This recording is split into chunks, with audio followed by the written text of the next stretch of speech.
IHP Média, la chaîne qui vous édifie. Je te tourner vers yo, le bandeko qui déjà aux années prophètes et Zamoko ya bana et na Koko ou bien moi Nazali Koko ya Edina Bal parce que mais naza na molimo naza penda mwana na ye oyo yende atiki la kinga message lilope message yango ekokisa tungisa batu na sena moyo na mokili mais ngana zomona bible ezoloba na Esaïe ke misu ya nzambe eza likolo ya batu mibale ezali batu ya souffrance ezali pe batu balukaka ye mais bavoya ero nyonso tu avant que mutu moko aza voya ero a sauver libota esengeli aleka na mimekano esengeli aleka na bakomba mais komba yango ndete ekoki ko arrêter oyo nzambe alaka mutu alaka peuple alaka mwana na ye alaka serviteur de Dieu yango na tongwa lelo nzambe ayebisaki ngai boye naya koyebisa peuple de Dieu ba o bazana ba problème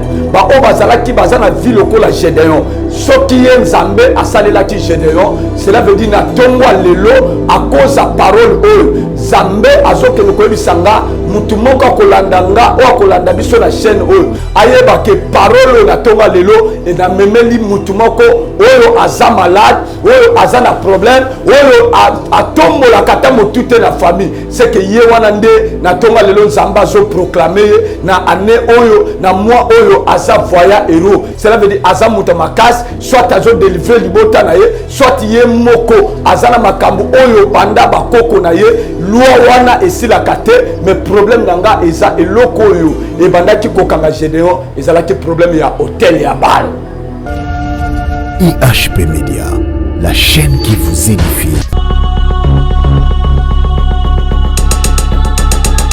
Peuple de Dieu, merci beaucoup pour votre fidélité sur cette chaîne et HP Média. En tout cas, Kolo à Pambola Bisso et Tobo Sanate Makomé Lobby, là où 2 ou 3 sont réunis en son nom, il est là. Au milieu d'eux, vraiment, Topesi Bananza Benyoso, Moté, merci, merci, merci. Et c'est ça l'amour, Nena Messa Koloba, O Kola Tigela Bisso, Bolimana Bisso, na Bino, pour que Mokiliba, Bakebozali, Bakonanga. Un grand merci, na Moutunion, sur OASU, disponibilité à Kolanda Bisso, Tiki Occupation, Nyon sur Obanda Ekosala, aux ascochés sur cette chaîne et HP Média pour la émission ya basala nzambe et j'en profite aussi pour nabiso batuto s'abonner sur EHP Média chamo koloto et cliquer cloche pour la notification pour que à chaque émission ya basala nzambe to bénéficiera namo et surtout to bosanate makomi biso que c'est poussé par l'esprit de Dieu que les hommes parlent de la part du Seigneur Jésus-Christ. Voilà raison et salut que tous à basala nzambe sur ce plateau et la ligne moko à se présenter di bosona bino parce que c'est la première fois mais dernière fois et la chaîne chrétienne BHP Média, c'est l'ensemble des saints, c'est l'ensemble des chrétiens et tout ça là toujours bon mot to continuer la fidélité comme ça vraiment qui to comme une bête pesi mbote musala nzambe mbote mingi de konangai voilà bananzambe bazolanda yo sur cette chaîne et HP Média et tobi kezamba liboso et on a dit moko o se présenter et au pesi combo et puis au ebisi biso communauté aux ali so église et kambaka au talisi biso ya mo poto meka koyeba na peu malam nga déjà ngana yo déjà toyebani mais bato bazotala yo pour la première fois na kata et HP Média ezamba liboso voilà. Merci beaucoup nzamba pambola peuple de Dieu nyos o bazolanda ngai nazali prophète Dadi Mukoko l'homme de miracle mona ya Idina Bal nazokamba na église ministère prophétique de la foi na ezana Yolo Nord na avenue Irum numéro 55 derrière hôpital ya Accra lelo na yekobima na média pona koyebisa peuple de Dieu que musala onzambe apesi biso to panza évangile yango nde lelo na ye na média na chaîne oyo afin que na partager quelque chose na bana na Nzambe ya peuple de Dieu nyonso ya mokili mobimba. Voilà, en tout cas merci beaucoup et au Kambi Bisso directement en prière pour tout en profondeur et émission. Merci. Merci beaucoup to bondeli. Nzambe na bikamwa Nzambe na nguya le tout puissant le créateur. Bible lobi bisika mibale misato basangani na kombo na yo ozana bango elongo. Seigneur na tango ya kala Bible lobi to bandaye komema corne na mapeka mais na nouvelle alliance Bible zoloba ke Yesu ofandi disusu na kata mitema na biso mutu nyonso oyo akolanda émission oyo na tongwa lelo tika nkolo na ngai liloba oyo ekene kobikisa parce que liloba ezali pole, liloba ezali nzela, liloba ezali bomoi, liloba oyo atongwa lelo epambola pe ebikisa mutu nyonso oyo akolanda biso quel que soit maladie na ye, quel que soit problème, nde yango tosengi molimo na nzambe yonde okamba liloba oyo na biso banso toza na esika oyo ebandeli kino suka na kombo na Yesu Kristo na confiance na pesa kaonde tolobi amen. Amen. Amen. Amen. Merci beaucoup. Nabala Nzambe nyonso. Oui, l'homme de Dieu, te tourner vers yo, le bandeko bayo qui déjà aux alliés prophètes et aux amoko ya bana ya Edina Bal. Koko ou bien moi ya Edina Bal. Nazali koko ya Edina Bal parce que mais naza na molimo naza penda mwana na ye oyo yende atikela kinga message le lope message yango ekokisami. OK, merci beaucoup et tant on croire déjà na foi ya Edina Bal à ton croyance na ye et cela veut dire que aux en aligné au Yaroudimapé que Jésus-Christ a allé le rôle à Seigneur et sauver. Alors, rapidement, Boni Moussala Tatan Zambé, ils ont marché? Non, Moussala Tatan Zambé, ils ont qui ne malamu, ils ont marché pendant malamu. Nazana Kondima que na Tongwa Lelo vers 11h, token de 12h. Soki Mutumoko Aebi, Papa Nanga Aedina Bal, miracle, Bandai Kosalama, où ils allaient de la part de Jésus-Christ. C'est que na Tongwa Lelo, Mutupe, Oya Kolandangai, Oya Kondima. Cela veut dire miracle paix et que salama et pas inaï. Voilà. Merci beaucoup. Alors rapidement, tout mes quelques pour avancer. Et je dis un grand merci l'équipe technique Moumbaya et H Media. Dehors la caméra, c'est Monsieur Charlie Kanga. Il est mort toujours à Simbi Masolo. En tout cas, merci beaucoup mon frère. Et merci aussi pour l'intelligence naïo. Nous dépêchons ça la force en photo de Maboui. Et n'a pas si mot na basala nzambe nyonso et na promettre une prochaine émission. Tu reçois émission et à l'homme de Dieu, le prophète Richard Nemi. Et le René Komaki, après silence, la Bible dit il est le rémunérateur de celui qui les cherche. Tu vas y avoir un message, tu vas te que suis réellement à servir à un vrai Dieu. Zamba défendre. Voilà, merci beaucoup. Tu as point d'interrogation, tu rejoindras la prochaine émission. Je dis un grand merci, n'a plus de Dieu Nyonso, vous avez belé Bosso dans la biso, maman Nyonso. Je dis merci beaucoup, na maman Cornélie Mouinga, 001 États-Unis, merci beaucoup. Na la sœur Nabiso depuis Allemagne, Topé Mbote, Bernice.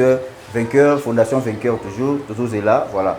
Merci beaucoup Naba Nzambe Nyonso. En tout cas, toujours vers eux. Message de le peuple de Dieu. Message au le peuple de Dieu. Merci un grand journaliste de la part de Dieu. Message au le peuple de Dieu. Lelo message au le peuple de Dieu. Ils ont message il y a guérison. Message au de la part de Jésus-Christ. Lelo nazo parler de Kamboyaba voya héros.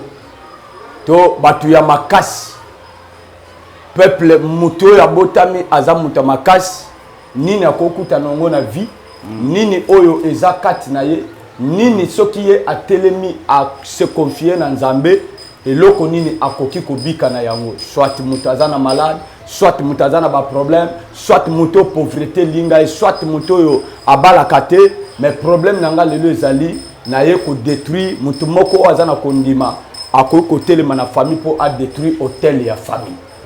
Ils allaient penser oyo les lots thème nanga ils allaient penser destruction des hôtels. Merci beaucoup. Banzan bazo kayo. To merci beaucoup. To zotanga mokana na juge chapitre nango 6 to zo banda partir à 12e verset. Juge chapitre 6. Juge chapitre 6 verset 12. OK. Yo tanga tonga na tanga. Papa tangela ngai. Voilà. Je lis au nom de Jésus. Amen. Juge chapitre 6 verset 12. La Bible dit l'ange de l'Éternel lui apparut et lui dit l'Éternel est avec toi. Vaillant héros. Gédéon lui dit ah mon Seigneur, si l'Éternel est avec nous, pourquoi toutes ces choses nous sont-elles arrivées? Et où sont tous ces prodiges et que nos pères nous racontons quand ils disent l'Éternel ne nous a-t-il pas fait monter héros d'Égypte? Maintenant l'Éternel nous a abandonnés et il nous livre entre les mains de mendiants. Kita 14. 14e verset. L'Éternel se tournant vers lui et dit va avec cette force que tu as et délivre Israël de la main de mendiants. N'est-ce pas moi qui t'envoie? 15. Gédéon lui dit, ah mon Seigneur, avec quoi délivrerai-je Israël?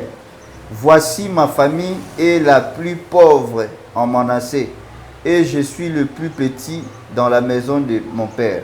Kita 16. L'Éternel lui dit, mais je serai avec toi et tu battras mon dia comme un seul homme. Amen. Amen. Et nous avons besoin, avant que nous expliquions pourquoi Bible zoloba que Joana Gédéon azalaki ya kofanda. Gédéon azalaki na ye na peuple moko abotami na famille eza pauvre, famille o ezanga tina. Azalaki koyeba te akoki ko s'en sortir comment. Mais Bible zoloba que Gédéon avandaki. Tangu Gédéon avandi amoni mwanji na Nzambe aye kobimela ye. Alobi na ye Gédéon kobanda lelo Nzambe aponi yo yondo za muta makasi oko délivrer Israël.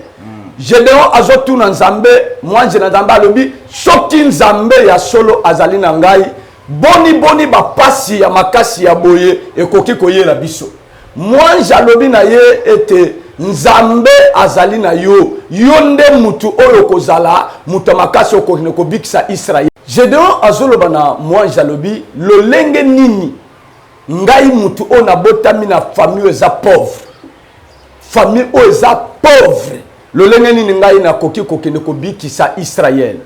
Et Bible zoloba ke Nzambe azoloba na Gédéon ke ezaka ka yo mutu oyo oza lesel yo kaka mutu oyo ko bimisa peuple Israël oko bikisa bango. Mais na lingina na tonga lelo na bisa mutu moko. Problème nanga ezali ete mutu moko na tonga lelo na ye kopesa ye makasi pona koloba ete mutu oyo Nzambe aponi, mutu oyo azana bilaka, mutu oyo Nzambe alobi yende aza mutu ya famille, yende pe mutu alekaka na vie ya souffrance. Yango na ye koyebisa mutu moko na tonga lelo que soki Gédéon avandaki quelque part, soki Gédéon mayele na ye esilaki, soki Gédéon ayebaki te akoki ko s'en sortir comment. Libota ya Gédéon nyonso ezalaki libota ya souffrance. Gédéon azoloba lobi lolenge nini soki Nzambe azananga ngai ba pasi ya boye koki koya. Cela veut dire dès que oyo na sena moi na mokili awa ezali na biloko mibale oyo ezotungisa batu na sena moi na mokili. Mais ngana zomona Bible ezoloba na Esaïe ke misu ya Nzambe ezali likolo ya batu mibale. Ezali batu ya souffrance, ezali pe batu balukaka ye. Mais ba voya eronyo surtout avant que mutu moko aza voya ero a sauver libota esengeli aleka na mimekano, esengeli aleka na ba komba. Mais komba yango ndete ekoki ko arrêter oyo Nzambe alaka mutu, alaka peuple, alaka mwana na ye, alaka serviteur de Dieu. Yango na tongwa lelo Nzambe ayebisa kinga iboy na ya koyebisa peuple de Dieu ba o bazana ba problème, ba o bazala ki bazana vie lokola Gédéon. Soki ye Nzambe asalela ki Gédéon, cela veut dire na tongwa lelo à cause de parole oyo Nzambe azoke no koyebisa nga mutu moko kolanda nga o kolanda biso na chaîne oyo ayeba ke parole na tongwa lelo et na memeli mutu moko oyo aza malade, oyo aza na problème, oyo atombola kata motute na famille. C'est que ye wana nde na tonga lelo Nzambe azo proclamer na année oyo na mois oyo aza voya héros. Cela veut dire aza muta makas, soit azo délivrer libota na ye, soit ye moko aza na makambo oyo banda bakoko na ye, loi wana esila kate. Mais problème nanga eza eloko oyo e banda ki kokanga Gédéon ezalaki problème ya hôtel ya bal. Yango na zoe sa peuple de Dieu papa soko sunganga to kitana lombango vraiment na 25 pona ya ko clôturer pona ko kino kokota na kati ya muzindo kaka na Juge wana 6:25. Voilà. Verset Juge chapitre 6 verset 25. Je lis au nom de Jésus. Amen. Dans la même nuit, kaka na butu wana l'Éternel dit Yahweh alobi na Gédéon, prends le jeune taureau de ton père et un second taureau de 7 ans. Zua kaka mwana ya ngombe bana ngombe oyo ya kitoko ya mafuta oba koksimbula 7 ans. kende na bango renverse l'autel de Baal kende kokweyisa hôtel ya Baal qui est à ton père oyo ezali ya tata na yo et abat le pied sacré qui est dessus. na se nango ezali na mwa ekeko moko okobebisa yango. Tu bâtiras ensuite et tu déposeras sur les hautes de ces rochers un autel à l'Éternel. Ah, na place oyo yo okobebisa Baal pe ekeko eza na se na sima ya kobebisa pe ko détruire yango nde yo kotonga hôtel moko de la part ya Nzambe. Amen, peuple de Dieu. Yango na zobisa mutu moko na tonga lelo. Gédéon azalaki na problème. Gédéon azalaki na passe. Libota Gédéon ezalaki pauvre. Mais Nzambe nzoka nde uta na makila ya Gédéon aponaki yende muta kozala muta makasi. Yoka peuple de Dieu. Tangu Nzambe azoloba na Gédéon na poni yo yondo ko sauver Israël. Gédéon atali ba problème. Gédéon atali pauvreté. Gédéon atali libota alobi ngana zanani pona ke lokobikisa Israël na longola bango na maboko ya banguna na maboko ya benemi. Mais Nzambe azoko insister pa na Gédéon ke ngana zana yo. Na lingna bisa mutu moko na tongwa lelo. Mais Nzambe wana kaka zobisa Gédéon. Or Gédéon avant que ye akenoko bunda abundela Israël et sengela kete a détruire nanu hôtel ya Baal ya tata na ye nde na ye ko kita na place Nzamba zobisa Gédéon avant okene ko délivrer Israël et bongi nanu yo obanda ko kwesa hôtel ya papa na yo. Amen. Amen. Donc ça veut dire tata ya nzoka nde ba souffrance ya Gédéon ba problème ya libota ya Gédéon et banda ko dépendre pas na Nzambe te ezalaki nde na libota ya tata na ye tata na ezalaki na loi ya Nzambe moko ya hôtel ya Baal. Donc na Baal azalaki lokola eloko oyo ezalaki mobeko ya mboka. Mais la serre ya likonzi ya Baal ezalaki na ekeko donc eza un esprit. Donc cela veut dire peuple de Dieu, maman, papa, frère, sœur, la nanga bien na tonga lelo, que délivrance na tonga lelo, soki ondimi na mater ona, na situation oyo zanango, soki otelemi na vie de prière, ondime li Nzambe, ozaloko la Gédéon, soki Nzamba salaka na Gédéon, Nzambe pe aza capable na tonga lelo, soko ondimi ya kosalela yo.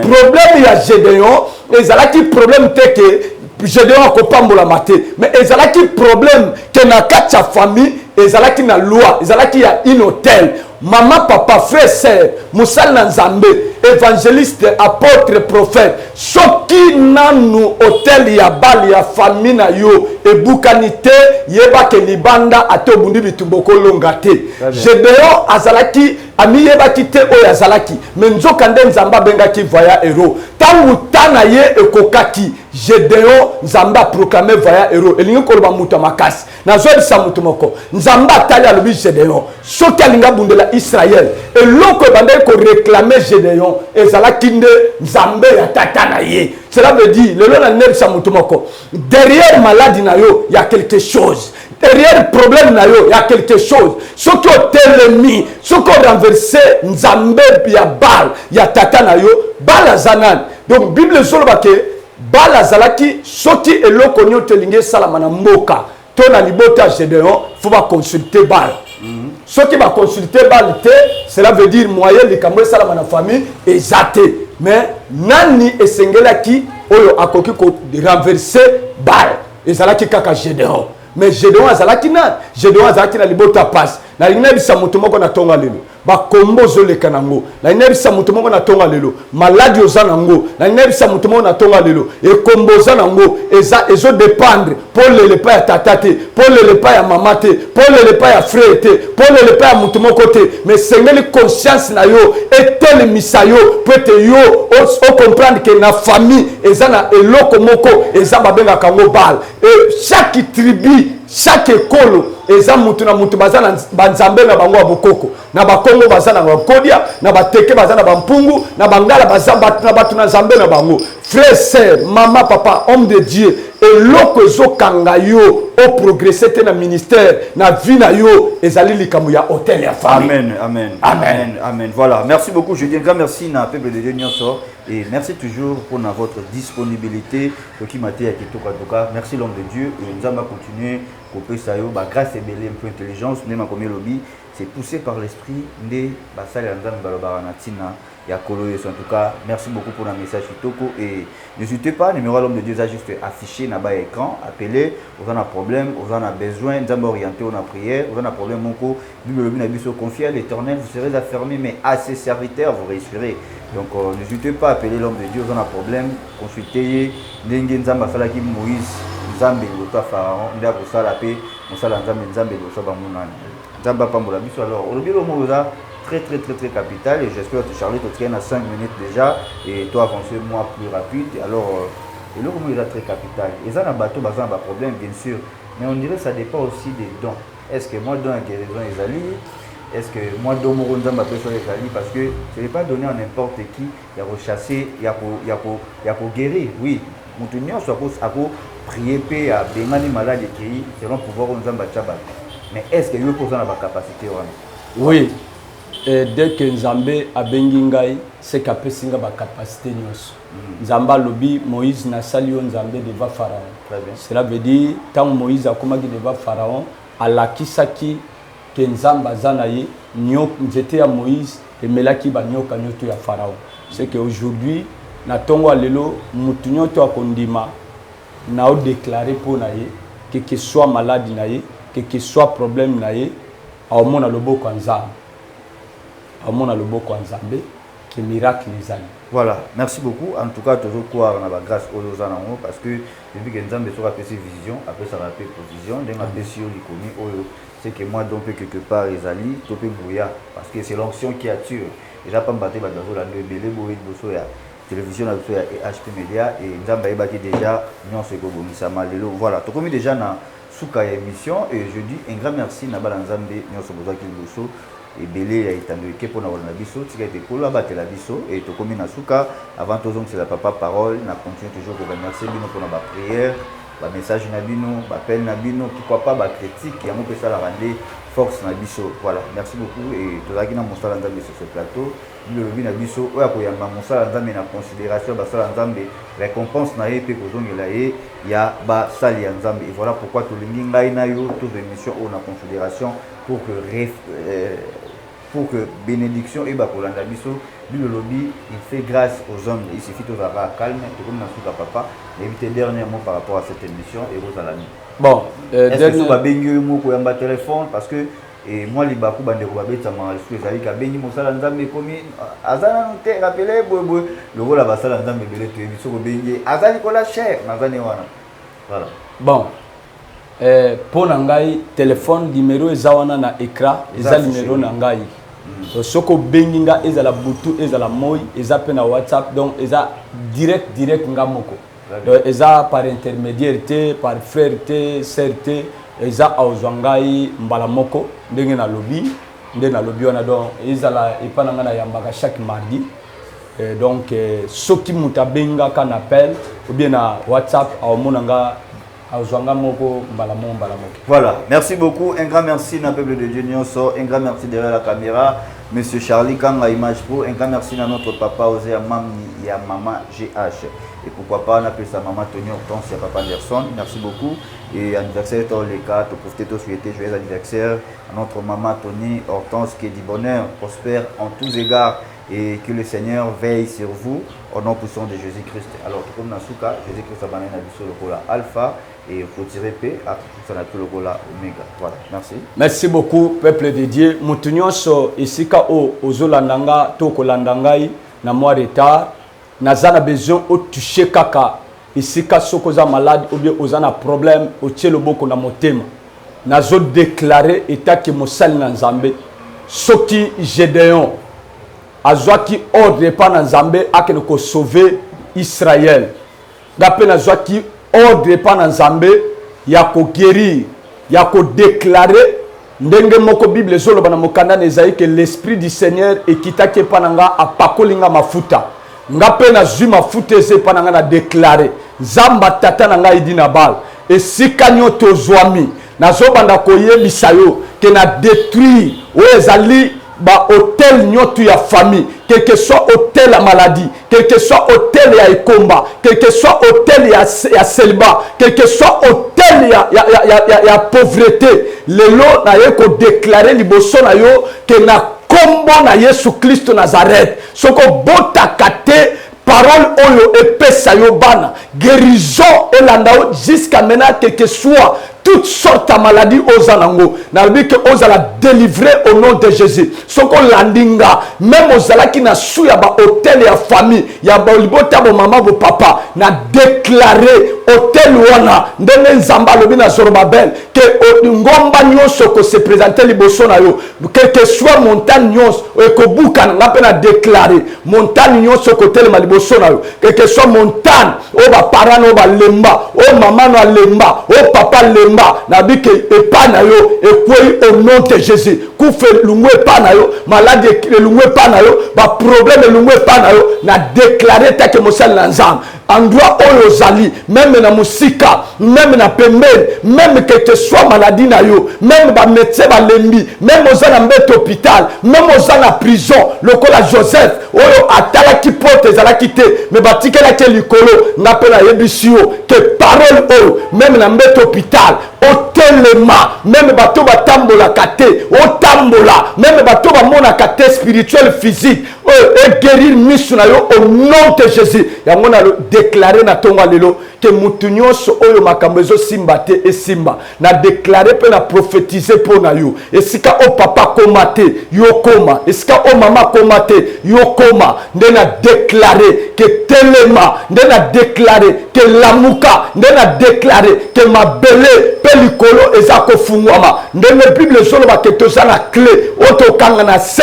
likolo pe ko kangama, na kanyi ba porte nyoto maladie, ya échec, ya condamnation, na kanyango au nom de Jésus, pe na fungoli oyo ya malam, na ngona proclamer cette année, na proclamer moi oyo avant toko ma fin du mois, que makambo e simba kite na tongo, na pokwa e simba, so que simba kite na pokwa, na zolba ke le 1er mai, le 2 mai, e banda ko simba, tika ba mai, weza kilokola ba barrière, ba mi, na kwe sango au nom de Jésus, soit guéri au nom de Jésus, na bi que pamorama, pe na proclamer, que vina yo, omona makamaminen, vina yo, omona makamaminen, vina yo, o simba makamaminen, et sika oyo bato bazo ko échouer, yo ko échouer te, na pamboli pen kolochen, na pamboli équipe mobimba, na pamboli banda e bandeli kino suka, pe na pamboli oyo nyonso tout, aukwa na parole oyo, tangu kaka zo fongola chaîne oyo, kolongola yangote, kolongola yangote, landa penza prédication oyo, pe landa prière oyo,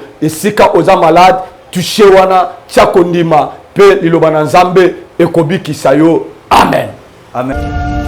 IHP Média, la chaîne qui vous édifie.